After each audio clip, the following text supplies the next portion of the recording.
right. We've got a challenging game coming up on Saturday. Coming off the bye week last week, rest up ourselves and get back healthy again. Get fast. Get some of our speed back, or a little pep in the step, I guess you'd say. I thought we've had good energy in practice. The energy's never been the problem. It's the locking in and focusing in on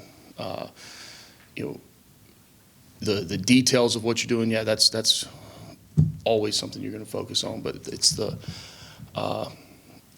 ability to make decisions in games when the game's going full speed, right? That you don't have time to think, because one of two things is going to happen, right? To play fast doesn't mean you're Eric Singleton and you run 10-3, right? That's being fast. Playing fast is being able to process and make a decision quickly, right? Trusting that decision's the right decision to make.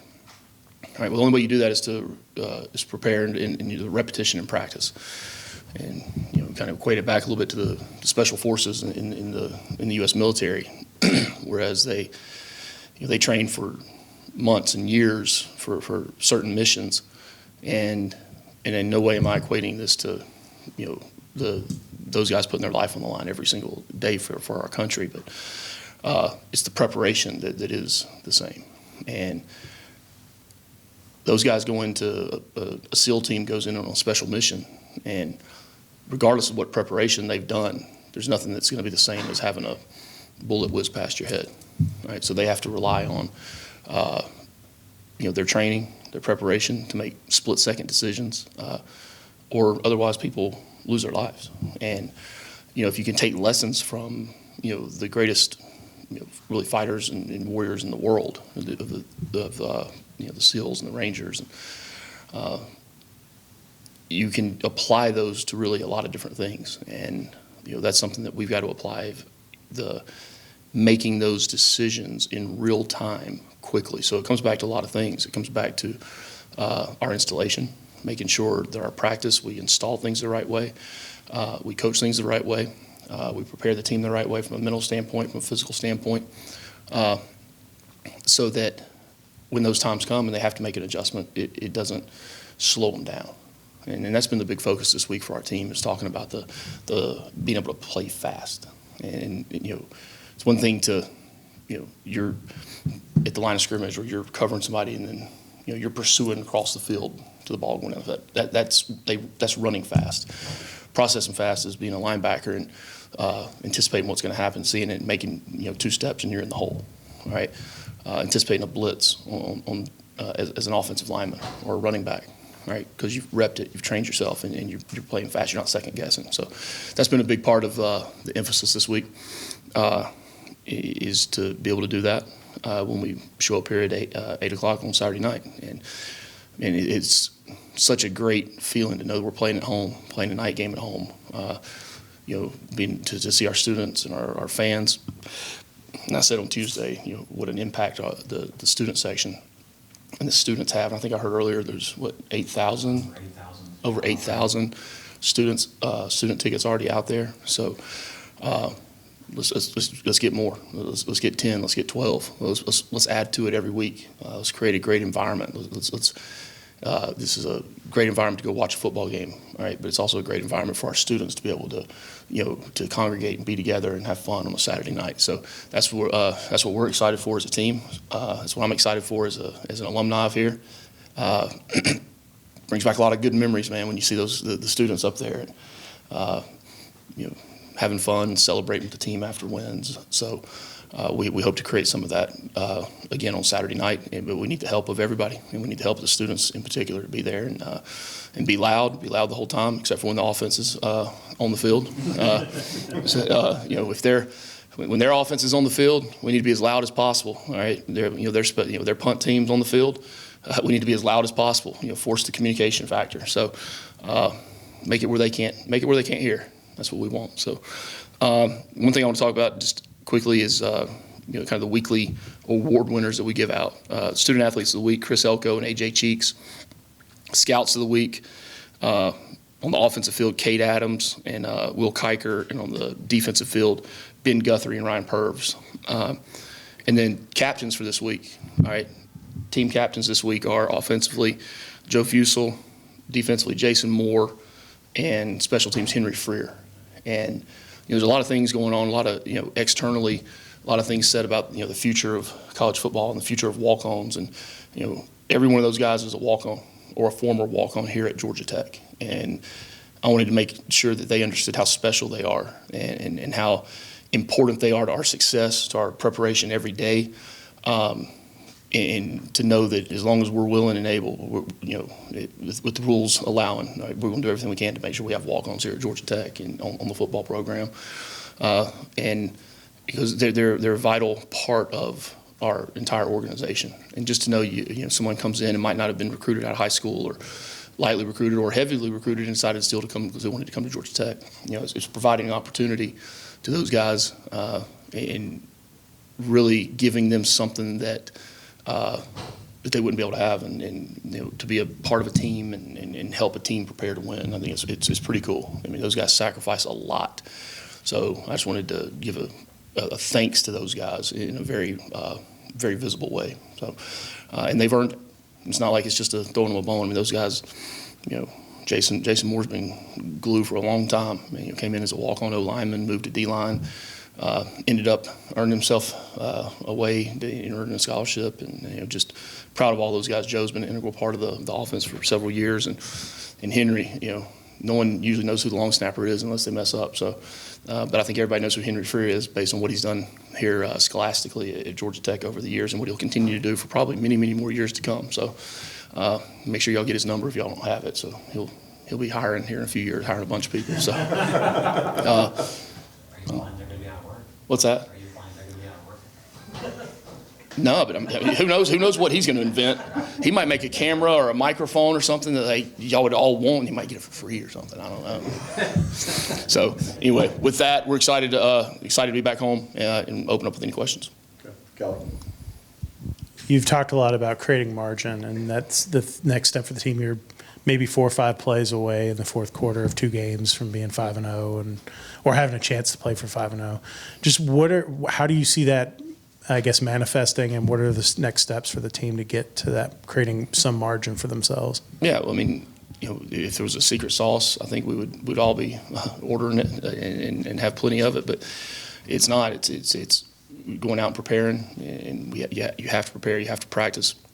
Right? You have to be confident in yourself and confident in the plan to make those decisions. Because look, we don't have a huge margin. We don't have a huge margin in any game we play. And we're playing a 5-0 team coming here who has earned every bit of those 5 wins. Right? They've been down, big scores. They've come back. They've won close games. They've done all of it. So every game in this, from here on out, is going to be a very evenly matched game. So we do have to create that margin. Right? The things we're doing well, we have to keep doing well. We have to continue to play hard. Right? We have to take care of the football. Right? We need to, things we've worked on for 10 weeks, but really overemphasized the last couple, of creating turnovers. Right? Stealing possessions. Smart with penalties. Not having stupid boneheaded penalties, pre-snap, post-snap penalties. Those are ways you increase the margin in separation. And then when you play a team that does the same, right, now you're it's going to come down to the fourth quarter, right? And who's going to be in better condition, who's going to be in better shape.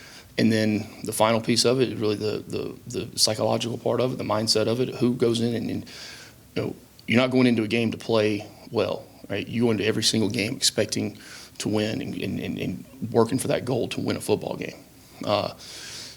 And that's what you have to do. You have to go in and expect to win every game, regardless of what the score is, and keep fighting, keep playing, whether you're up, whether you're down. None of those things matter. So, the process is the right thing.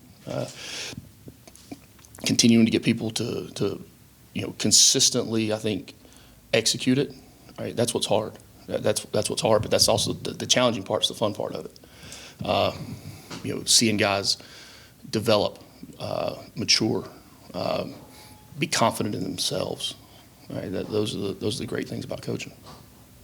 That was a long answer, Kelly. It was. I know. I can't believe I have to transcribe all that. See, freer. Yeah, freer. freer on the phone. Just having Tooch and Jess on staff this week helping with the preparation of Duke's personnel. I mean, I think a lot of that's overrated. Yeah, I really do. It's you watch tape, you see how they play, you see their their strengths, their weaknesses, individually, how they play collectively as a unit, how they play collectively as a team, how the head coach manages the game as a full team. So I don't think it bears anything one way or the other. I don't believe that at all.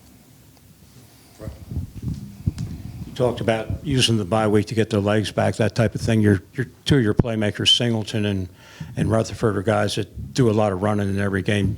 Have you seen the extra acceleration this week in practice from them? Mm-hmm.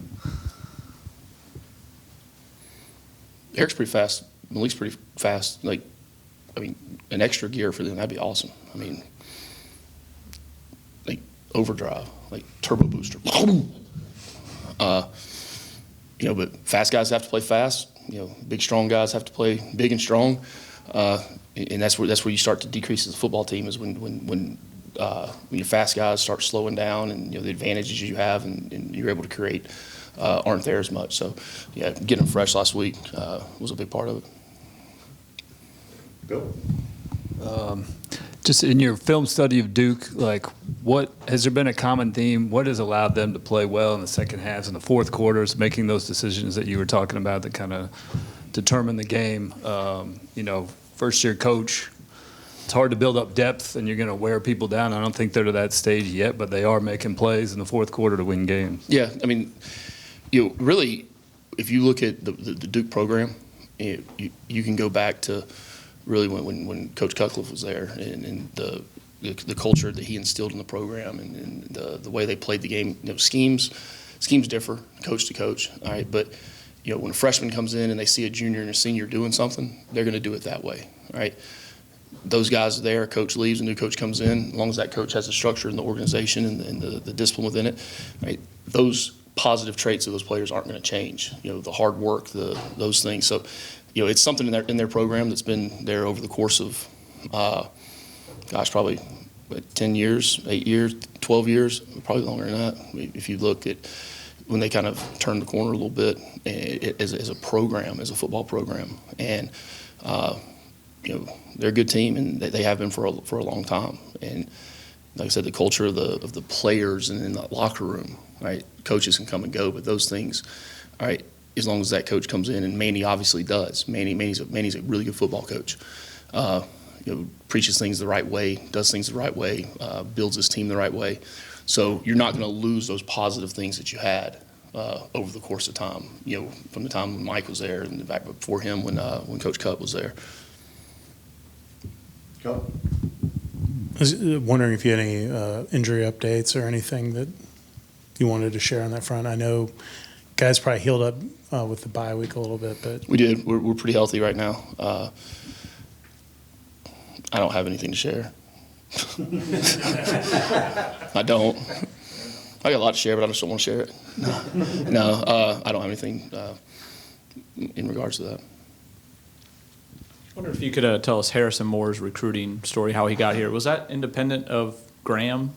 Mm-hmm. Yeah, and then how has Harrison progressed since he got here? Yeah, first off, in recruiting, you always want to make them independent, right? Regardless if they go to the same school or, I saw one of the games last Friday night talking about brothers being on the same team or whatnot. You want to recruit people independently. We've had a lot of times when there's been an older brother, younger brother type thing. Guys I might have been friends with. Harp is a perfect example, right? You recruit those guys for them independently, not because of who they are related to or those sorts of things. So, it was a name that had come across early on in recruiting. Then that previous summer, he committed somewhere else, and I think he was about 230, 240 at the time. I think he was originally a tight end and then moved to O-line, and we turned his tape on about halfway through the year last year, and I think Chris was recruiting Graham, so Chris was involved with it, and then obviously Jeep gets involved and Buster involved, and you look at a kid that's playing really good football that's listed at 240, and you talk to him, oh, he's 270 now. You're like, oh goodness, man, this kid's got a chance. He's super athletic. So at that point, I believe Graham was already committed to us, right? So it was an independent recruitment. Now it did help that when Chris went out there to watch Graham play, he's like, whoa, this kid, he's a pretty good player. So I mean, recognized him in the springtime. So the coaching staff out there does a really good job with their team and developing players. And but when we met him, he came for a game last year on an official, and when you sit down with him and you meet him, you just something different about this guy. There's something different about him, and the maturity. A lot of that's credit to his high school coaches out there and how they've built their program. But the maturity level of him, you knew that it was just going to be a matter of time when he put the weight on. And added the strength, the athletic ability, and the toughness, and those things were going to stay, and they have. So he ended up coming for that game to visit. He's still committed to the other place. Had a really, really good visit with him, and we got a call, really the next, I guess that Sunday night maybe, that he was going to move forward with, switching and coming here. They have the greatest tailgates at their high school football games now. So my home visit there, was for Graham and Harrison both at the same time, right?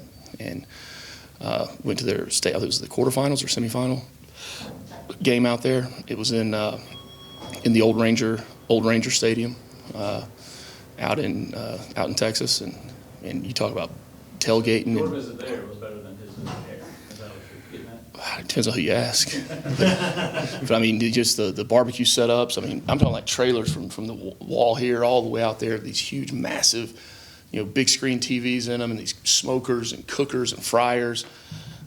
For old O-lineman, man, that was pretty awesome. Okay. Anything else, Rod? Following up on Harrison, he's been used at various positions along the line. Does his footwork or other traits that he has suit him to one of those three positions? Probably running back. He's a big back. 288, 289 right now. So he's a big back, short yardage type guy. Short yardage. Yeah, more power than speed. He's a good football player. He gets it. He's diligent in his studies. He's a kid that you don't have to tell something twice. And if y'all ever get a chance to talk to him, ask him a story about his tooth. Right. So we're in, I think it was preseason camp, and we're doing a red zone drill, and it's obviously good on good during camp. And he comes running off the side to the sideline. Simmons over there, running over, and he's holding his mouth. And I'm like, "What are you coming out for? What are you coming out for?" He goes, "I'm not. I'm trying to find my tooth." I'm like, "Huh?" Can't find it. Goes back to the huddle. He gets back in the game. I'm like, "What did he just say?"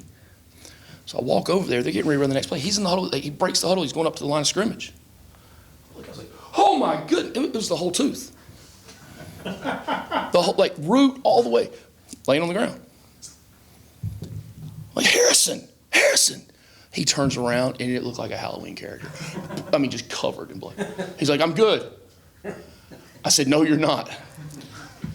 They saved the tooth, put it back in, didn't miss one rep of one practice. And right then I said, "That's the kid I want playing for us up front, man." Just ask him about the tooth fairy. Anything else? Chad? I'm going to ask you about the past because I know you love talking about the past. Yeah, that's fine. 2 years ago, your first home game as coach, was against Duke. And in that vein, how much have you seen this program sort of grow, and how much maybe have you grown as a coach in those past 2 years? Well, it's the second part first. I mean, that's probably the most noticeable to myself. We talk. I tell you guys a lot that the self-assessment that takes place every day, every week. The comfort level of being the head coach on the sideline in the game. All right, you know when those times are where you're not 110% every single second. There's a drive taking place, and okay, I can decompress for a minute, watch the flow of the game. You're always trying to think 2 or 3 plays ahead, and the management of it, scenarios within the game. A lot of those things, that you can rehearse all you want until they occur. There's one in particular that I learned from tremendously in that game there. I mean, it was a I won't do the whole thing on it, but it was a 4th down call, and ended up having to, burning timeout, getting the punt team out there, kick it in the end zone. Should have used a delay. Just all those things, the situations that happen so much quicker now, and the comfortable. Is comfortability a word? Yeah. Comfortability. Comfortability. We'll make it one. Yeah. Okay. On the sideline. All right, now, the elevated level of awareness, I think, has increased, though, as well. So I think it's gone from being a stress, part of the game to it's now a higher alert, higher sense of alert of being able to be aware of things that are going to take place or could happen, going through scenarios in your head. Okay, one of these 3 things are going to happen, and being ready to make that decision. We practice that 2 days a week, from probably 2 o'clock to 4:30. Me and Pat Boyle sit in my office, and we go through situations after situations after situations in games that happened the previous week. Clock management, timeouts, spotting the ball, all those different things. So that's been that there has been growth there. There has. You're getting better, getting worse, right? So, and then just as a program, just every part of the program. When I say program, I mean the athletic programs, of Georgia Tech athletics, and really that's a credit to Dr. Cabrera and Jay Batt for the job that they've done in putting people in line, aligning people, and having a singular vision of success, in the classroom and success on the field for all of our athletic teams. And, so thankful to those two and President Cabrera for allowing us to, or being so supportive of us and, allowing us to be able to do those things. So, vision of Jay as well. It's been a tremendous amount of growth. So that was a bad memory in that game too, though. So after the game, I was really excited, and I did this. I threw my shoulder out, tore my rotator cuff or something. And it was, and I learned really quickly in that game that cameras are always rolling. Always. There was a bit after that game on, I guess it made social media from one of the news channels. Yeah, it was bleeped out. It was after the game. It was to the students. Then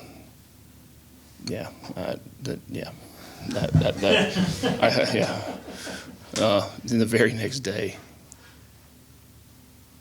somebody, I won't say the name, was an NFL coach close with, did the exact same thing. Exact same thing.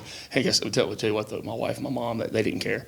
They didn't care if somebody else did it too. They're like, that was you. You need to. That is embarrassing. You need to watch your mouth. So, yeah, a lot of lessons learned since then, Chad. A lot of lessons.